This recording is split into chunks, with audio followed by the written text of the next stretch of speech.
Hello everyone, my name is Govind Kumar. So welcome to Offline. Today we'll be discuss on Python. देखा पिछले जैसे कि अपने पिछले क्लास में डिस्कस किया था कि what is Python, why Python और फीचर्स क्या क्या है पाइथन। तो आज अपन इसी टॉपिक को क्या करते हैं, थोड़ा आगे की तरफ मूव करते हैं और अपने जो देखते हैं कि पाइथन क्या है, कहाँ यूज होती है, कैसे क्या है, वो सभी चीजें अपन देखते हैं। तो पहले तो अपने देखा था कि प्रीवियस क्लास में भी देखा था कि पाइथन को क्या है, पाइथन के कोड को एग्जीक्यूशन करने के लिए अपन को क्या है, एक प्लेटफॉर्म की आई मीन एक इंटरप्रेटर की नीड पड़ती है। अब इंटरप्रेटर क्या करता है, कोड को क्या करता है, लाइन बाय लाइन क्या करता है, रन करवाता है। या राइट। तो इसी को अगर अपन देखते हैं कि इंटरप्रेटर कैसे काम करता है, कैसे उसमें कोड वगैरह रन होते हैं, तो इसी को थोड़ा अपन आगे की तरफ ले चलते हैं। चलो देखते हैं कि कैसे अपना कोड होता है। सो फर्स्ट ऑफ ऑल ये तो अपना क्या है, सोर्स फाइल है। आई मीन जो पाइथन की फाइल, जो भी अपन फाइल वगैरह बनाएंगे वो क्या है, अपनी सोर्स फाइल है। अब देखो, एक ट्यूशन तो सबसे कम मन में होता है कि किसी भी प्रोग्राम को कंपाइल कराएंगे तो उसको कंपाइलर की तो नीड पड़ेगी ही पड़ेगी। बट उसके साथ अब इंटरप्रेटर में और इसमें क्या डिफरेंस हुआ, इंटरप्रेटर के अंदर अपना कंपाइलर भी होता है, एक बाइट कोड होता है और एक क्या होती है, वर्चुअल मशीन होती है। अब कंपाइलर का काम तो क्या हो गया, उस कोड को क्या करना, कंपाइल करना। और बाइट कोड का ना काम क्या हो गया, उसको बाइनरी में कन्वर्ट करना। और वर्चुअल मशीन का क्या काम हो गया, जैसे अपने कल देखा था कि लार्ज स्टैंडर्ड लाइब्रेरीज पाइथन के अंदर होती है। तो उन सभी मॉड्यूल्स, उन सभी लाइब्रेरीज को क्या करने, इंस्टॉल करने के लिए अपने को किसकी नीड पड़ती है, एक वर्चुअल मशीन की नीड पड़ती है। तो इन तीनों का क्या होता है, कॉम्बिनेशन होता है। इन तीनों का क्या होता है, कॉम्बिनेशन होता है, जो अपना इंटरप्रेटर होता है। आई मीन जो अपना इंटरप्रेटर होता है वो इन तीनों का क्या होता है, कॉम्बिनेशन होता है। इसके अंदर क्या आता है, एक तो कंपाइलर भी आता है जो कोड को क्या करता है, रन कराने के काम में आता है। और बाइट कोड क्या करता है, उस कोड को किस में कन्वर्ट करता है, बाइनरी में। और अपना जो वर्चुअल मशीन है, वर्चुअल मशीन का काम क्या होता है, जो अपनी एक्सटर्नल लाइब्रेरीज है, just like a numpy, pandas and other जितनी भी अपन को जिस तरीके से अपने नीड पड़ेगी वैसे वैसे अपन क्या करेंगे, पाइथन के अंदर इंस्टॉल करेंगे। और ऐसे अपना क्या करता है, इंटरप्रेटर काम करता है। अब अपन ने ये तो देख लिया था कि इंटरप्रेटर कैसे काम करता है, कैसे करता है। अब अपन चलते हैं थोड़ा टेक्निकल की तरफ कि कैसे अपने पाइथन के अंदर कैसे वेरिएबल बनाएंगे, कैसे डेटा टाइप सब कुछ डिक्लेयर करेंगे। तो अपना पहला वेरिएबल डिक्लेयर करने से पहले अपन डिस्कस कर लेते हैं कि वेरिएबल क्या होता है, वेरिएबल कैसे क्रिएट करते हैं। तो वो सभी चीजें अपन देखते हैं। तो वेरिएबल देखो कुछ नहीं, एक सिंपल सा एग्जांपल है कि वेरिएबल क्या होता है, एक कंटेनर होता है। क्या होता है, कंटेनर होता है विच इज स्टोर ऑफ डेटा। वो क्या करता है, डेटा को क्या करता है, स्टोर करता है। वो क्या क्या कहलाता है, कंटेनर कहलाता है। अब मैं इसी का कुछ अलग एग्जांपल लूँ, जैसे कि जस्ट लाइक किसी बोतल के अंदर पानी को स्टोर करना। अब जो बोतल होगी वो क्या आ गया, अपना एक वेरिएबल हो गया। और उसके अंदर जो कंटेंट है, जो पानी है, वो क्या हो गया, अपना डेटा होता है। तो वो सेम कहानी वही वेरिएबल की होती है, variable as a container which is store of data. जैसे कि आप में पीपीटी के अंदर देख सकते हो कि आपने क्या एक वेरिएबल नाम से क्या बना रखा है, कंटेनर बना रखा है। और उस कंटेनर के अंदर अपन क्या डाल रहे हैं, डेटा डाल रहे हैं। क्या डाल रहे हैं, डेटा। तो यही काम होता है अपने वेरिएबल्स का।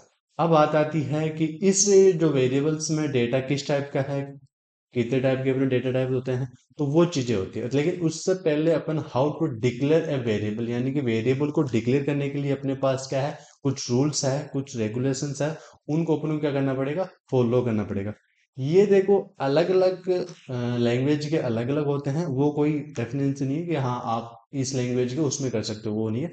पाइथन के अपन देखे तो क्या बोलती है इसमें, पहला जो रूल होता है कि अपन उसको क्या कर सकते हैं, एक वेरिएबल का नेम है उसको अंडरस्कोर से क्या कर सकते हैं, स्टार्ट कर सकते हैं, बिल्कुल हाँ।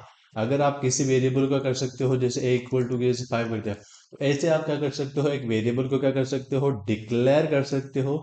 और सेकंड पॉइंट अपना क्या है, किसी नंबर से आप क्या कर, किसी नंबर से आप किसी वेरिएबल को डिक्लेयर नहीं कर सकते। अब एक बार, अब कैसे कैसे करेंगे, एक बार आप सोचो कि जैसे मैं करता हूँ 5 = 2, तो कैसे आप, ऐसे हो सकता है, no no it is not possible.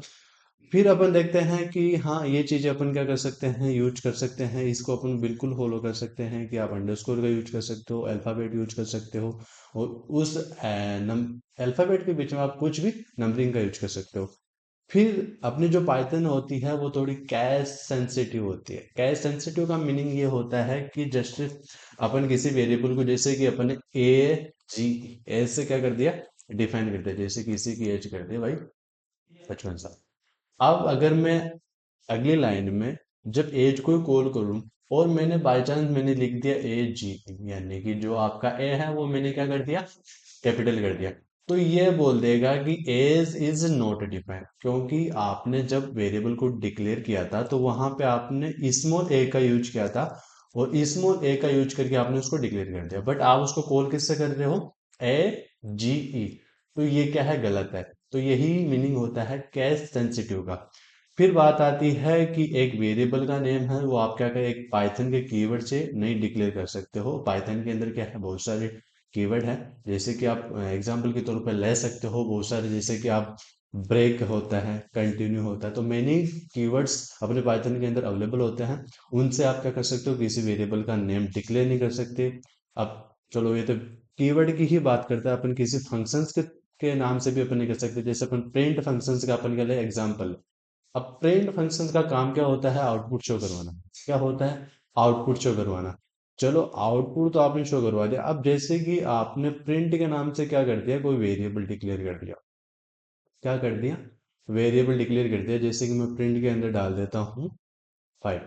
अब ये प्रिंट है वो आपका आउटपुट शो कराने के काम नहीं करेगा, ये ओनली फॉर आपको जब भी आप प्रिंट फंक्शंस को, इसको प्रिंट जब भी कॉल करोगे तो आप आउटपुट में आपको क्या मिलेगा, 5 ही मिलेगा। तो ये होती है पाइथन के कुछ वेरिएबल्स को डिक्लेयर करने के रूल होते हैं।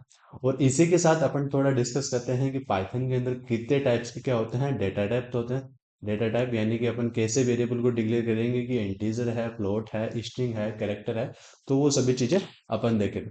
तो पाइथन के अंदर अपन बेसिकली, तो पाइथन के अंदर कोई नहीं, कोई भी ऐसा डेटा टाइप नहीं है जो, आई मीन पाइथन के अंदर तो ऑलरेडी अपन बिल्ड करते हैं, कुल मिला के पाइथन के अंदर कोई बना हुआ नहीं है, अपन उसमें बिल्ड डेटा टाइप यूज करते हैं।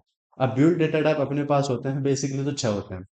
कितने होते हैं, 6 टाइप के अपने पास क्या होते हैं, डेटा टाइप। तो उनमें से पहला है न्यूमेरिकल, दूसरा है डिक्शनरी, तीसरा है बूलियन, ट्रू फॉल्स वाला बूलियन हो जाएगा, सेट आ जाएगा, और आता है सीक्वेंस।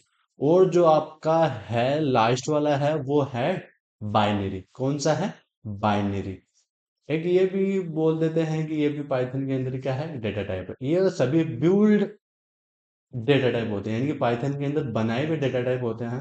अब अपन देखते हैं कि न्यूमेरिक के अंदर कौन से डेटा टाइप आते हैं। तो न्यूमेरिक के अंदर, जैसे न्यूमेरिक का मतलब 1 2 3, आई मीन जिसमें नंबर हो, तो नंबर जैसे इंटीजर हो गया, कॉम्प्लेक्स नंबर हो गया। कॉम्प्लेक्स नंबर आपने बहुत सारे अच्छे क्लास से मैथ में पढ़ रखे हैं। फ्लोट हो गया, जैसे पॉइंट डिजिट वाले हो गए, वो हो गए। और डिक्शनरी, अब डिक्शनरी कैसे बनती है, डिक्शनरी के अंदर क्या होता है, की और वैल्यू को क्या होता है, पेयर होता है, वो भी अपन नेक्स्ट देखेंगे। फिर अपन बात करते हैं बूलियन की, किसकी बात करते हैं, बूलियन की। तो बूलियन क्या होता है, true false, obviously true false होता है। फिर सेट की बात करते हैं, ये भी एक डेटा टाइप होता है, ये भी डिक्शनरी की तरह डिफाइन होता है, लेकिन इसके अंदर की और वैल्यू नहीं होता है। ये भी अपन क्या करेंगे, नेक्स्ट क्लास में देखेंगे। ओके। इसके बाद में अपन देखते हैं कि sequential data type. Sequential data type का मीनिंग क्या होता है, जिसमें एक सीक्वेंस में अपना क्या हो, डेटा हो। तो मैं बात करता हूँ स्ट्रिंग, किसके बात करता हूँ, स्ट्रिंग। तो स्ट्रिंग क्या होती है, जैसे कि मैं एक मेरा ही नाम ले लूं, गोविंद। ओके। तो ये क्या है, सीक्वेंस ऑफ कैरेक्टर है, यानी कि गोविंद जो नाम लिखा हुआ है जिसमें कोई क्या है, कुछ कैरेक्टर है, तो ये इनकी क्या है, एक सीक्वेंस है। तो ये क्या हो गया, सीक्वेंस ऑफ कैरेक्टर। ये क्या होगी, एक अपनी स्ट्रिंग हो गई। फिर बात करते हैं लिस्ट। लिस्ट भी अपना क्या है, डेटा टाइप है, जो सीक्वेंस टाइप के डेटा टाइप में आता है। तो ये भी अपन नेक्स्ट क्लास में देखेंगे कैसे लिस्ट काम करती है, कैसे कितने इसके ऑपरेशन है, ऐसे अपनी लिस्ट आती है। और इसी तरह अपना एक लार्ज डेटा टाइप है वो है टपल। टपल भी अपन नेक्स्ट क्लास में देखेंगे। और अब फिर है अपना जो भी इसमें मैंने डिटरमाइन नहीं कर रखा, बट एक बाइनरी होता है। बाइनरी क्या करता है, 0 और 1 डिफाइन करता है। तो आज की क्लास अपन यहीं समाप्त करते हैं और मिलते हैं नेक्स्ट वीडियो में। Thank you.